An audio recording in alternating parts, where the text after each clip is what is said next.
Friends, Chennai అలాగే ఢిల్లీ జట్ల మధ్య మంగళవారం నాటి మ్యాచ్‌లో అరుణ్ జైట్లీ స్టేడియంలో జరిగింది గదా! ఈ మ్యాచ్‌లో సంజు శాంసన్ మళ్ళీ ఊచకోత కోసాడు. 52 బంతుల్లో 7 ఫోర్లు, 6 భారీ సిక్సులతో 87 పరుగులు చేసి నాట్ ఔట్‌గా నిలిచాడు. ఒక మాటలో చెప్పాలి అంటే సంజు శాంసన్ లాస్ట్ కొన్ని మ్యాచ్‌ల నుంచి అసలు భలే చక్రం తిప్పుతున్నాడు. రుతురాజ్ గైక్వాడ్ డిసప్పాయింట్ చేస్తున్నప్పటికీ కూడా సంజు శాంసన్ మాత్రం ఏ మాత్రం కూడా అస్సలంటే అస్సలు ఎక్స్‌పెక్టేషన్స్‌ని తగ్గించట్లేదు. అయితే కొన్ని మ్యాచ్‌లో తను గాయం కారణంగా రాకపోయినప్పటికీ, ఆ తర్వాత మ్యాచ్‌లో కొద్దిగా తడబడ్డా, ఇప్పుడు మాత్రం సూపర్ ఫామ్‌లో కనిపిస్తున్నాడు. అయితే ఇక ప్లేయర్ ఆఫ్ ది మ్యాచ్ అవార్డ్‌ను అందుకున్న తర్వాత తను ఏమన్నాడంటే, "అందరూ నన్ను చెట్టా చెట్టా అని పిలుస్తున్నారు. కానీ నాకు సంజు అని పిలిస్తేనే ఇష్టం. నేను నా ప్రారంభం మూవ్‌మెంట్‌పై కొంచెం పని చేస్తున్నాను. అది ఇప్పుడు బాగా పనిచేస్తోంది. గత కొన్ని సంవత్సరాలుగా నేను నా బలహీనతల పైన ఎక్కువగా ఫోకస్ చేశాను. కొన్ని సంవత్సరాలుగా నేను దాని మీదే వర్కౌట్ చేస్తున్నాను. ఇది చాలా ట్రిక్కీ. ఎందుకనంటే మనం ఆడుతున్నప్పుడు కొన్ని విషయాలు మనకే తెలియవు. అది కేవలం మ్యాచెస్‌లో మాత్రమే బయటపడుతూ ఉంటాయి. బౌలర్లను బట్టి, వాళ్ళని ఎలా ఎదుర్కోవాలనే దాన్ని బట్టి మారుతూ ఉంటుంది. నిజం చెప్పాలంటే నేనిప్పుడు కూల్‌గా ఉంటాను.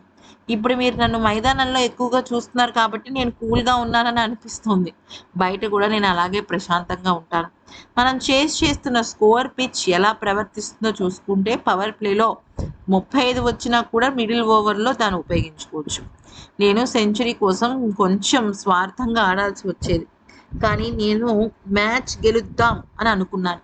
చివరికి నాట్ ఔట్‌గా ఉండి మ్యాచ్ గెలిపించడం నాకు చాలా సంతృప్తినిచ్చింది. నా సెంచరీ కన్నా గూడా.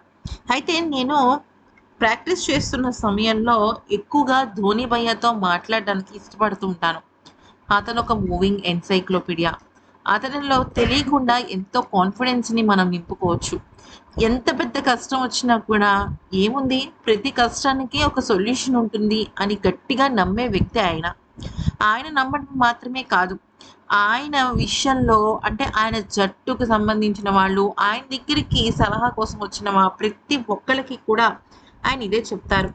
బహుశా ఆయన చెప్పిన మాటలు నా అంతర్భాగంలో అలాగా ఫిక్స్ అయిపోయి ఉన్నాయి. అందుకనే నేను ఆయన చెప్పిన మాటల్ని చాలా శ్రద్ధగా విన్నాను. ఆయనతో నేను ఒకటే మాట చెప్పాను.